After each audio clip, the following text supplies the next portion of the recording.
ఈ 5 ఉంటే మనకే సంతోషం మన సొంతం అవుతుంది. సత్యం, అహింస, అస్తేయం. అస్తేయం అంటే ఏంటి? మనం న్యాయంగా సంపాదించడం, అన్యాయంగా సంపాదించొద్దు అంటున్నాం. సత్యం, అహింస చెప్పాల్సిన అవసరం లేదు. సహకారం అంటే మనం అందరితో సహాయ భావంతో ఉండాలి, ఎక్కడ ఎక్కడ సాధ్యమైతే అక్కడ సేవ చేస్తూ. ఇంకా కృతజ్ఞత, కృతజ్ఞత ఉండాలి. ఇప్పుడు మనం చాలామంది దగ్గర సేవ అందుకున్నాం కదా, ఇప్పుడు వాళ్ళందరితో కృతజ్ఞతాభావం వద్దు, మనకి కావాలి. ఈ 5 ఉండాలన్న. సరే, ఈ 5 మన జీవితంలో వీటిని అలవాటు చేసుకుంటాం సులభమా కష్టమా? సమాజంలో ఇప్పుడు ఉన్న రీతిని చూస్తే అది కష్టము. ఎందుకని? అవునా కదా? ఇప్పుడు సమాజం పోయే రీతిలో చూస్తుంటే ఇలాంటి రత్నాలు మనం సొంతం చేసుకుంటాం కష్టమే అవుతుంది. తల్లిదండ్రులు మీరు ధైర్యంగా మీ పిల్లల్ని ఈ 5 పాటించండి అని చెప్పగలరా? ఎందుకని? మీరేమంటారు? ఇలా అయితే సమాజంలో కష్టం అంటారు. అవునా? అంటే కష్టం. కష్టమా? కష్టమే. కానీ ఉపాయం ద్వారా అవి మన సొంతం చేసుకోవచ్చు. ఉపాయం. ఇప్పుడు మన జీవితంలో ఎన్నో విషయాలు చాలా కష్టం, అసాధ్యం అనుకున్నాయి, మన ఉపాయం ద్వారా వాటిని సాధ్యం చేయలే. ఇప్పుడు ఇక్కడ ఈ గ్రామంలో మనం ఉన్నాం. ఈ మన గ్రామంలో ఇదివరకు ఏం పండేవి? కందులు, రాగులు, బేడలు, ఇది ఎక్కువగా పండేవి. కానీ ఇప్పుడు ఇక్కడ పండనే ఏమన్నా ఉన్నాయో? ఇప్పుడు అన్ని కూరగాయలు పండుతుంది. ఎలా అది సాధ్యమైంది? ఉపాయం ద్వారా. ఏంటి ఆ ఉపాయం?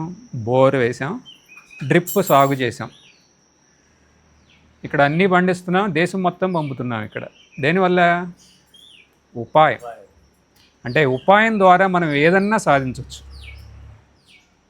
ఇప్పుడు ఏంటి ఇక్కడ మనకు కావాల్సిన ఉపాయం? ఒక ఉపాయం మనం ఇక్కడ ఉండాలి మన దగ్గర. దానివల్ల మనం సంతోషాన్ని సులభంగా సొంతం చేసుకోవచ్చు. ఉపాయాలు చాలా ఉంటాయి. కొన్ని అది వినేటప్పుడు సులభంగా ఉన్నట్టు అనిపిస్తాయి, కానీ ఆచరణలో చాలా కష్టం. అవునా? అదేగా మొన్న మనం విన్నాం, సులభం అనిపిస్తుంది, కానీ ఆచరిద్దాం అనిపోతే కష్టం అనిపిస్తుంది.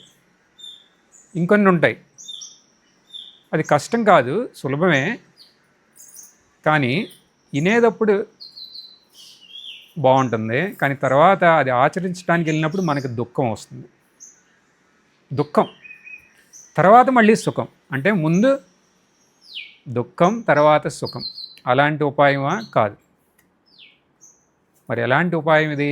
మనం వింటా అంటే సంతోషం, విన్న తర్వాత అది ఆచరించేటప్పుడు సంతోషం,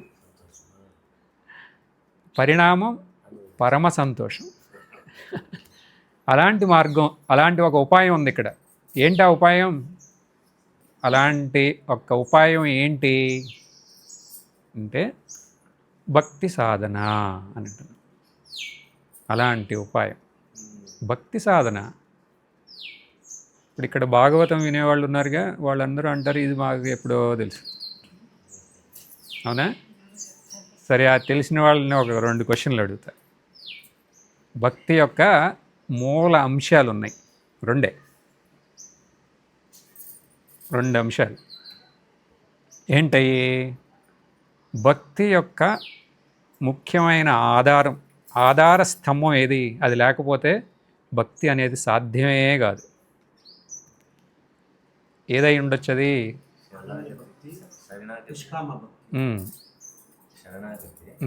అది ఎలా, దేని మీద ఆధారపడి ఉంటుంది? శరణాగతి.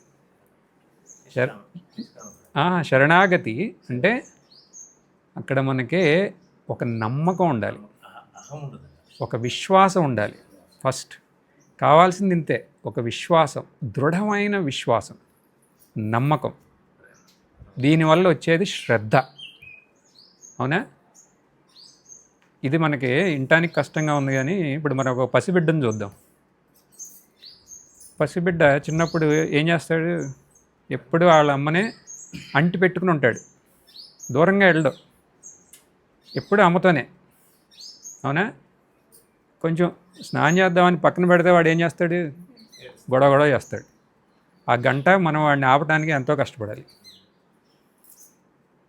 ఎందుకని? వాడికి ఒక విశ్వాసం, ఒక నమ్మకం, వీడి దగ్గర ఉంటే మనం సురక్షితం. అవునా? అది కావాల్సింది. అర్థమైందా? అది ఆ నమ్మకం ఉండాలి. అప్పుడే అసలు భక్తి సాధ్యమయ్యేది. ఆ విశ్వాసం ఉండాలి. ఇప్పుడు మనం భక్తి యొక్క ఆధారం ఏంటి? ఈ నమ్మకం. అసలు ఈ భక్తి సాధన వల్ల ఫలితం ఏంటి? రెండో క్వశ్చన్, అది కూడా తెలుసుకోవాలి మనం. ఏంటి భక్తి సాధన వల్ల ఫలితం? ఇది కూడా ఇప్పుడు మనం ఆ పసిబిడ్డను చూద్దాం. ఎందుకంటే ఆ పెద్ద పెద్ద మాటలు మాట్లాడద్దు, పునర్జన్మ లేకుండా అని. అవునా? పసిబిడ్డ, ఆయనకి ఏంటి లభించేది? వాళ్ళ అమ్మ దగ్గర ఉంటే ఒక ప్రశాంతత. అవునా? ఆవిడ సంకన ఉన్నప్పుడు వాడు ఎట్లా ప్రశాంతంగా ఉంటాడు. ఎందుకని? వాడికి తెలుసు మనకి ఏమన్నా ఉపయోగపడేది ఉండాలంటే అది ఇక్కడే దొరుకుతుందని. వాడికి చీకు చింత లేదు, తర్వాత ఏమవుతుందనేది అసలు వాడి గొడవే లేదు. ఇప్పుడు వాడేమన్నా చిలిప్ పని చేసి అమ్మ 2 తగిలించింది అనుకోండి, తగిలించడం అంటే 2 దెబ్బలు వేసింది అనుకోండి, అప్పుడు వాడు ఏం చేస్తాడు? మళ్ళీ గట్టిగా పట్టుకుంటాడు. మనకు అనిపించవచ్చు ఇదేంటారా కొడతంటే కూడా పట్టుకుంటాడని, కానీ వాడేంటి? కష్టాలైనా సుఖాలైనా సరే ఇక నువ్వే నాకు అనే ఒక శరణాగతి ఉంటుందా? మనందరం కూడా అలాంటి శరణాగతి ప్రదర్శించామా లేదా ఇదివరకే? ఇప్పుడు మీ పిల్లలు మీ పట్ల ప్రదర్శిస్తున్నారా? అది అంత తేలిక. అంటే దీంట్లోంచి మనం అర్థం చేసుకోవాల్సింది ఏంటి? ఆ శరణాగతి ముఖ్యం. శరణాగతి ఉంటే భక్తి. ఇక నువ్వు తప్ప ఇంకా వేరే ఏమీ లేదు. కష్టాలైనా సరే సుఖాలైనా సరే. దానివల్ల ఏంటి? ఒక ప్రశాంతత ఉంది కదా. అవును. మనం చరిత్రలో ఒక ఉదాహరణ చూద్దాం. ఎందుకంటే పిల్లలు అంటే ఇప్పుడు మళ్ళీ పిల్లలు అవలేం కదా అని అనుకుంటున్నారేమో. పెద్దవారు కూడా ప్రదర్శించారు ఇలాగే.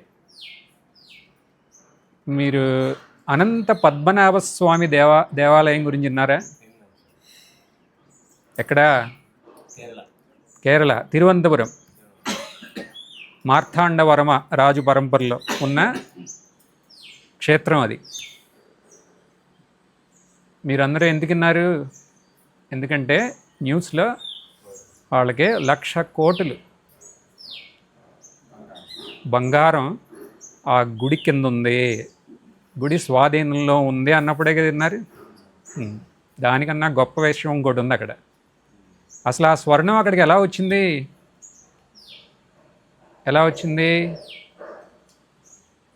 రాజులు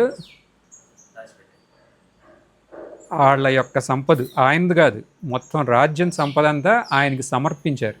ఎందుకు సమర్పించారు? ఇప్పుడు మనం వేరే రాజులు వాళ్ళకి బిరుదులు ఉంటాయి, వీర సూర ప్రతాపుడని అదని ఇదని. కానీ ఈ రాజ్యంలో రాజుకి బిరుదు ఏంటో తెలుసా? పద్మనాభ దాస.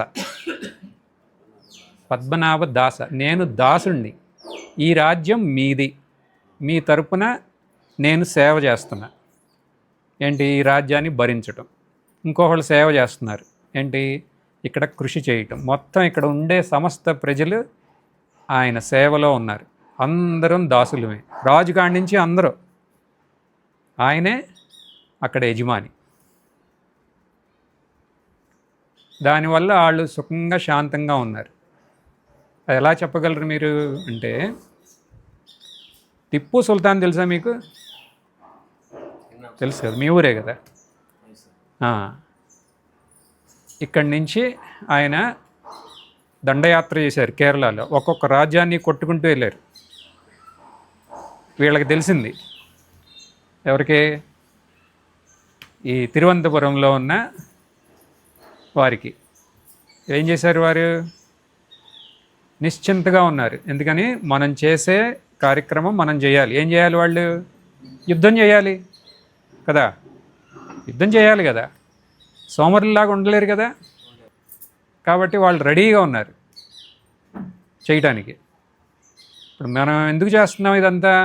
మనం పద్మనాభ స్వామి దాసులం కాబట్టి మనం ఆయన రాజ్యాన్ని కాపాడటానికి మనం యుద్ధం చేయాలి.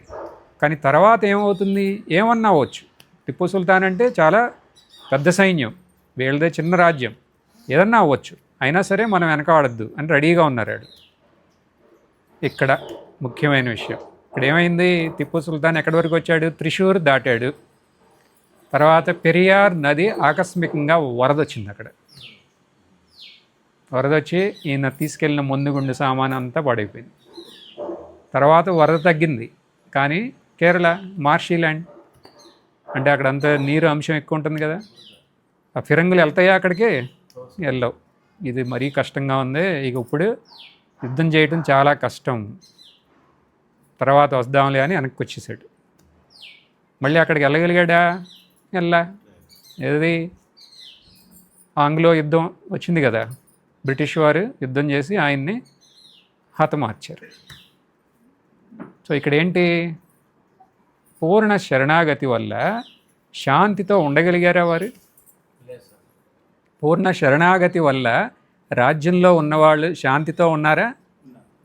ఉన్నారు. శరణాగతితో. యుద్ధం అవ్వకముందు యుద్ధం అసలు లేకుండా పోయినందుకు కూడా వాళ్ళు శాంతిగా ఉన్నారు. ఎలా సాధ్యమైంది అంటే శరణాగతి. దాసోహం అన్నారు వాళ్ళు. ఎవరికి దాసోహం? పద్మనాభ స్వామికి. దానివల్ల వాళ్ళకి శాంతి సమకూరిందే కదా, అవునా? సరే, ఈ దాసబుద్ధి దీని గురించి మనం చర్చిస్తుంటే ఇక్కడ మనం స్మరించాల్సింది, మన భక్తుల్లో పరమదాసుడు ఒక ఆయన ఉన్నారు. ఎవరో పరమదాసుడు? హనుమంతులు వారు, అంతే కదా. ఈ చైత్ర పౌర్ణమి రోజు ఆయన జయంతి. ఆయన దాసభక్తితో ఆగలేదు, ఆయన ఇంకా ముందుకు వెళ్ళిపోయాడు. ఆయన వాక్యంలో ఆయన భక్తి గురించి ఏం చెప్పారు? దేహభావేన దాసోస్మి, జీవభావేన త్వదంశ, ఆత్మభావేన త్వమేవాహం ఇతి మే నిశ్చిత మతి. దేహభావంతో ఉంటే దాసుండి నేను అంటున్నారు. దేహభావం, నేను ఎవరో తెలుసా అని అంటామే, అది నేను మనోబుద్ధి అహంకారంతో కూడిన మనిషి అనుకుంటామే అని అనుకున్నప్పుడు, ఒకవేళ దేహపరంగా చూస్తే నేను అది కాదు. నేను ఎవరిని? దాసోహం. దాసోహం అంటే అక్కడ మళ్ళీ అహంకారం ఉందా? లేనే లేదు. సాధ్యం ఉందా? లేదు. నేను ఎవరిని? ఆయన సేవకుణ్ణి. నేను ఏ పని చేస్తున్నా అది ఆయన సేవలాగా. మరి జీవభావం అంటే, ఇప్పుడు దేహభావం చూసాం, జీవభావం, ఈ రెండింటి తేడా ఏంటి? దేహభావం శరీరం అని అనుకుంటే, శరీరయుక్త అహంవృత్య అనుకున్నాం. జీవభావం అంటే మన ఈ సందర్భానికి మనం స్పష్టంగా అర్థమయ్యేటట్టు చూడాలంటే, ఇక్కడ మనం జీవత్వానికి ప్రధానం ఏంటి? ప్రాణం, ప్రాణశక్తి, ద లైఫ్ ప్రిన్సిపల్. ప్రాణం ఉంటే జీవించి ఉన్నాడు, ప్రాణం పోతే మరణించాడు, అవునా? ఈ ప్రాణం పోసేది ఎవరు?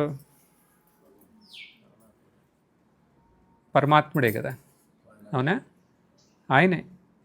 ఇప్పుడు మనం ఉదాహరణగా చూడాలంటే, ఒక బెలూన్ ఉంది, దాంట్లో మనం గాలిని నింపాం. ఎవరి గాలి అది? ఎవరు నింపారో వారి గాలి. అవునా?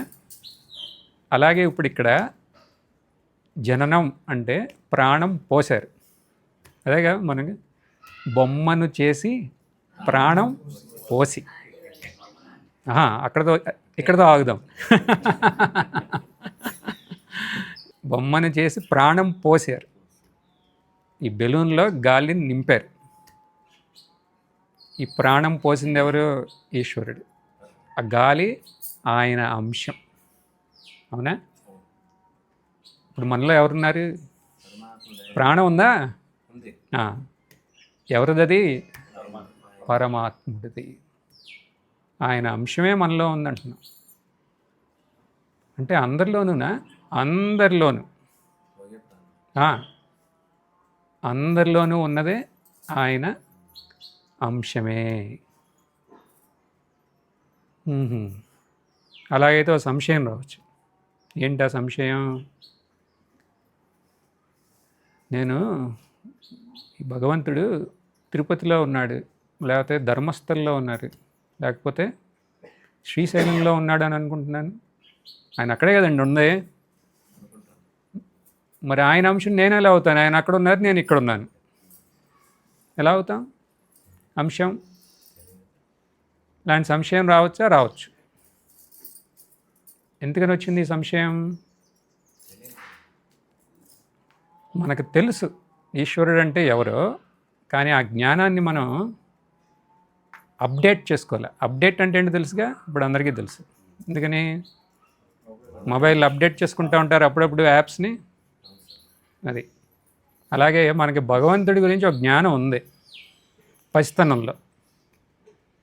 ఆ జ్ఞానాన్ని అదలాగే వదిలేసాం. అన్నీ అప్డేట్ చేసుకుంటాం. మన వస్త్రాలు అప్పుడు వేసుకున్నాయి, ఇప్పుడు వేసుకుంటామా? వేసుకోం. అప్పుడు తిన్నాయి, ఇప్పుడు తింటారా? తినరు. అన్నీ అప్డేషన్ అన్నిట్లోనూ.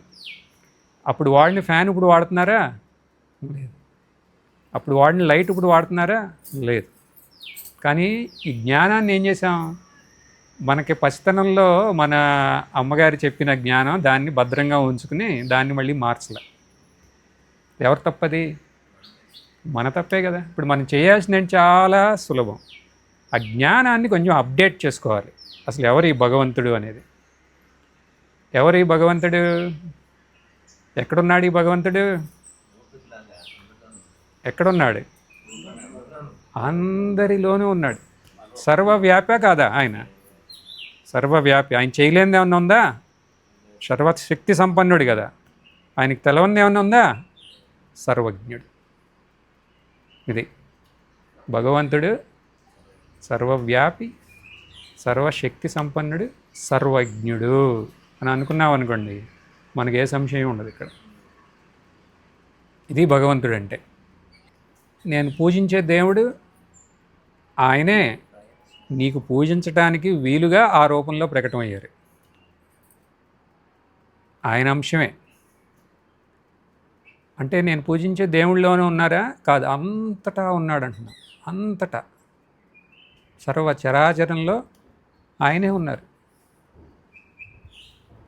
మీ తల్లిదండ్రుల్లో ఉందెవరో? ఆయనే. మనం పుట్టగానే తల్లిదండ్రులు ఉంటారు కదా అక్కడ. ఎందుకని? మనల్ని మన బాగోగులు చూస్తానికి ఆయనలో ఉన్నారు. మళ్ళీ మనతో కొంచెం సందడి చేయడానికి మన అక్కా చెల్లెళ్ళు, అన్నా తమ్ముళ్ళలాగా ఉన్నారు.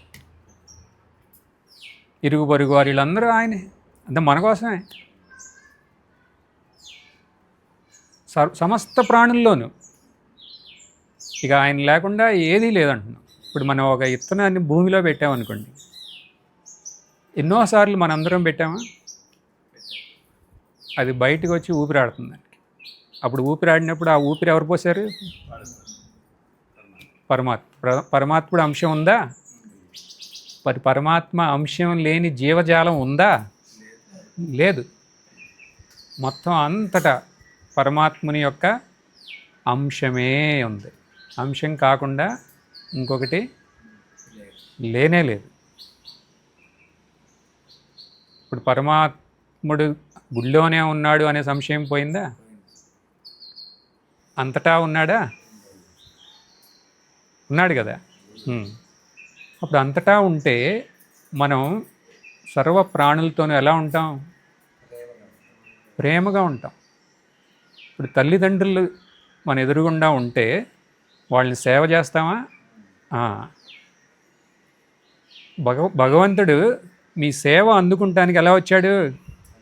మీ తల్లిదండ్రుల రూపంలో వచ్చాడు. ఎందుకని? ఆయన అంశం ఉంది ఆ తల్లిదండ్రుల్లో.